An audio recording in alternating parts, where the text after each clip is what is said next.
Tonight's report opens with a simple question that cuts through the noise. How did a Houston freestyle phenom turn viral catchphrases and chart-topping singles into true leverage, creative control, ownership, and a brand that sells arenas, while navigating label disputes, online crossfire, and non-stop speculation about her private life? Megan Jovan Ruth Pete, known worldwide as Megan Thee Stallion, stands at the center of that story, a rapper who converted momentum into structure, a blueprint that begins with resilience at home, escalates through a mainstream breakout, and culminates in a business model few artists achieved this early: distribution partnerships on her terms, a publicly independent imprint, and the confidence to steer every release. The public sees the glamorous side: red carpets, high-wattage collaborations, crisp visuals, and kinetic performances, but the engine humming underneath is strategy, a fan base galvanized by authenticity, a data-savvy rollout cadence, and a refusal to let external narratives define the work. Estimates often peg her fortune in the tens of millions, but the more telling metric is intangible: cultural share of voice.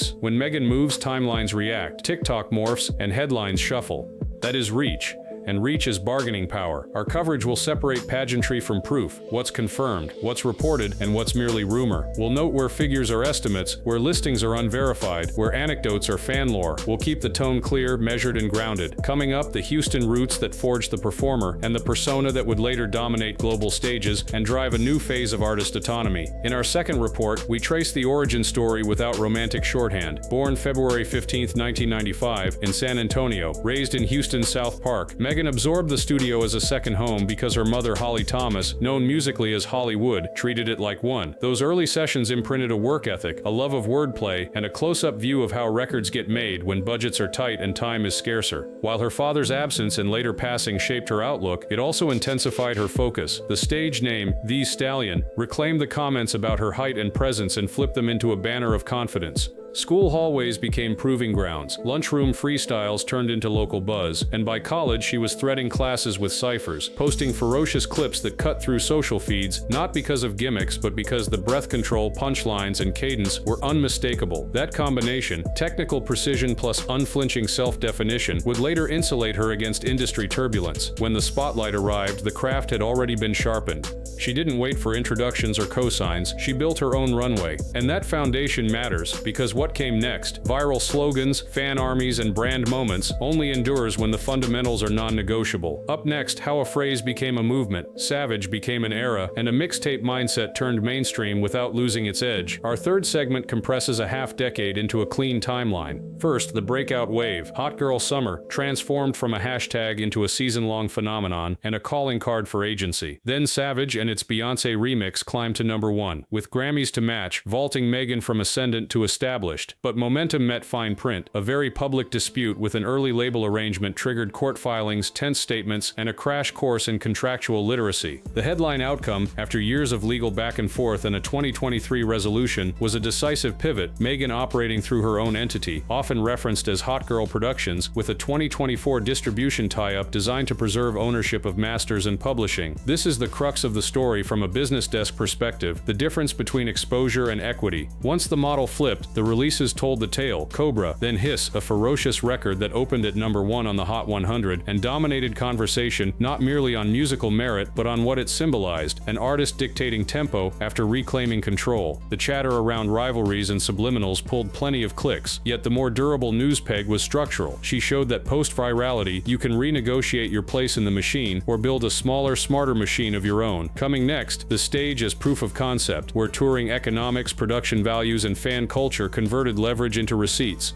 Segment 4 looks at scale in the live arena, the 2024 tour cycle that doubled as a field test for independence. The production was glossy without bloat, choreography tight, band and backing tracks engineered for punch, and the pacing tuned to social native attention spans. Hooks hit early, transitions snapped, and set lists stitched legacy singles to new material, so the crowd never sagged. The economics matter here. When you control more of your recording revenue and present a touring product that sells premium sections and merch at velocity, you're no longer just counting streams. dreams, you're building a diversified P&L. Press coverage out of North America and Europe noted arenas buzzing in crowds that knew every ad-lib, but the more revealing angle was consistency. Night after night, the performance reviews read the same: command, stamina, and a front person who treats confidence like choreography. Strategic brand plays slotted around the live window, fitness and wellness talking points, controlled media beats, and selective appearances that lifted demand without saturating the feed. It's not the older everywhere at once fame strategy, it's punctuated presence, where scarcity is part of the value proposition. As we move, we'll address lifestyle claims circulating in celebrity verticals, houses, cars, and price tags, and mark clearly what's on the record versus what's commonly reported. Next, reported real estate and why smart coverage treats those numbers as signals, not scripture. Our fifth brief is a reality check on lifestyle headlines. Reports frequently cite a trio of properties: a sprawling Houston estate framed around open-plan living, and a resort-style pool; a Los Angeles address described as a tucked-away retreat with a sleek, entertainment-forward layout, and an Atlanta home characterized by modern, elegant warmth and outdoor amenities. Square footage figures and dollar amounts circulate. Numbers like roughly 9,500 square feet in Houston, and speculative valuations in the mid-7 to low 8-figure range. But here we apply newsroom discipline. Unless a deed listing or verified public filing is available, these are best treated as estimates or descriptions sourced from secondary reporting. The point isn't to dull the glamour, it's to keep clarity. Artists at Megan's level do maintain multiple residences and short-term rentals. Interior snapshots sometimes surface in promotional content, and pools, chef's kitchens, and luxe primary suites are common to this tier. Yet addressing the lifestyle responsibly means drawing a line between confirmed ownership and aspirational imagery that feeds the brand. Even the most shareable walkthroughs can be staged or filmed in borrowed locations. In short, the public-facing aesthetic, sunlit foyers, floor-to-ceiling glass, outdoor kitchens, supports the larger narrative she's cultivated. Elevated, but functional, performance-ready and guest-friendly, private yet photogenic. After the break, the garage stories, sightings, cameos, and why car collection is often shorthand for iconography as much as it's a ledger. Our sixth note turns the ignition on automotive buzz. Coverage and social posts have linked Megan to a Rolls-Royce convertible, often cited as a Dawn, spotlighted for its soft-top swagger and luxury cueing, to a Mercedes-Benz SLS AMG admired for its dramatic gull-wing doors and aggressive profile, and to a Lexus IS from earlier years that fans mention as a pre-superstar daily, a reminder that trajectories have starting lines. The newsroom stance is consistent. Unless a title or an on-record confirmation is provided, we classify these as sightings, placements, or plausible ownership based on recurring documentation. Why cover it at all? Symbolism. A Rolls signals old-world luxury, an SLS nods to performance pedigree, the Lexus roots the story in climb, not just arrival. In videos and photo carousels, vehicles do more than transport, they communicate era, mood, and intent. When a rollout leans into chrome and cream leather, it whispers aspiration. When a shoot pairs streetwear with a grand tourer, it blends grit and gloss. Megan understands that language. The cars, like the Couture, are punctuation marks in the larger sentence of a campaign. And while sticker prices make for clickable captions, the more durable takeaway is narrative coherence. The machines match the mood. Next up, beyond the showroom, how personal milestones, community work, and a sharpened sense of privacy reframed a public figure into a rounded profile.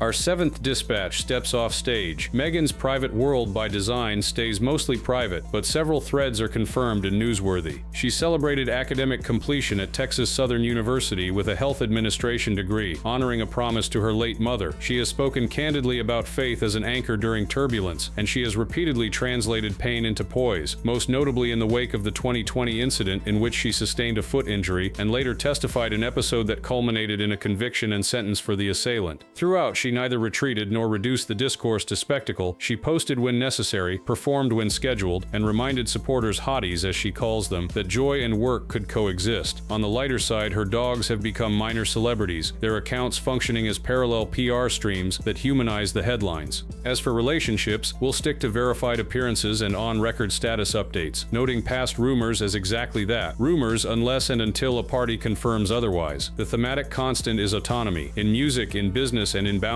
That's not incidental, it's the brand. Final segment, philanthropy, institutional giving, and what sustained community work says about legacy beyond chart metrics. We close with impact beyond the charts. Megan's philanthropic footprint has grown from seasonal drives into structured giving, scholarship initiatives, health and wellness priorities, and partnerships aimed at seniors and women's empowerment, often connected to the Pete and Thomas Foundation, named in honor of her parents. The work is less about splash and more about continuity, recurring support in Houston, spotlight grants that align with her academic background, and appearances that lend star power without overshadowing missions. In a media economy that rewards shock cycles, steady investment can be easy to overlook, but it is precisely this cadence that signals intent, an artist thinking in decades, not drops. Pair that with the business architecture, ownership-forward releases, disciplined touring, selective brand alignments, and the through line emerges. She didn't just outrun a contract, she rewrote her operating system. As she enters new cycles of music, screen opportunities, and global stages, the newsroom question shifts from can she scale to how does she choose to? Because at this point, choice is the headline. That's our report. A portrait of leverage earned, not lent, and a reminder that the most powerful flex in modern pop culture isn't a purchase, it's control. In this 9th dispatch, we address the machinery around the music, the rumor mills, listicles, and trending threads that can blur the line between what's documented and what's merely delicious, and we do it with newsroom discipline so viewers don't confuse spectacle for substance. When coverage veers into real estate, cars, or relationships, our standard is simple. If a claim is tied to a filing, an on-record confirmation, a primary interview, or a reputable outlet citing verifiable documents, we'll say so. If it's circulating via anonymous forums, recycled captions, or third-hand aggregation, we'll flag it as unverified and move on. Reporters know that square footage figures, insider valuations, and garage inventories can be props as much as possessions, rented for a shoot, borrowed for a day, or speculated from a single photo, so we frame them as images that support brand storytelling, not courtroom exhibits. The same caution applies to relationship chatter. Red carpet posture is not a press release, and silence isn't consent to narrate someone else's private timeline.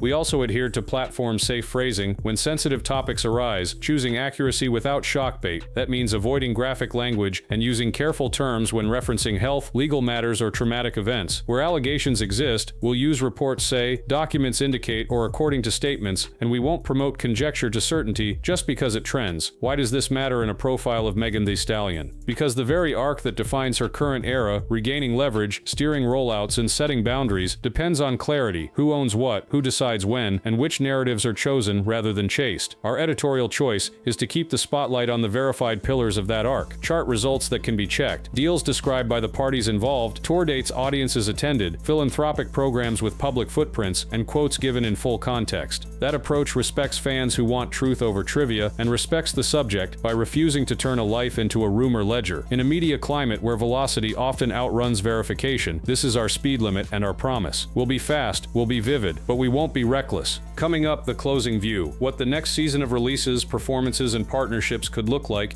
if autonomy remains the headline and the playbook stays as focused as it has been the past 2 years.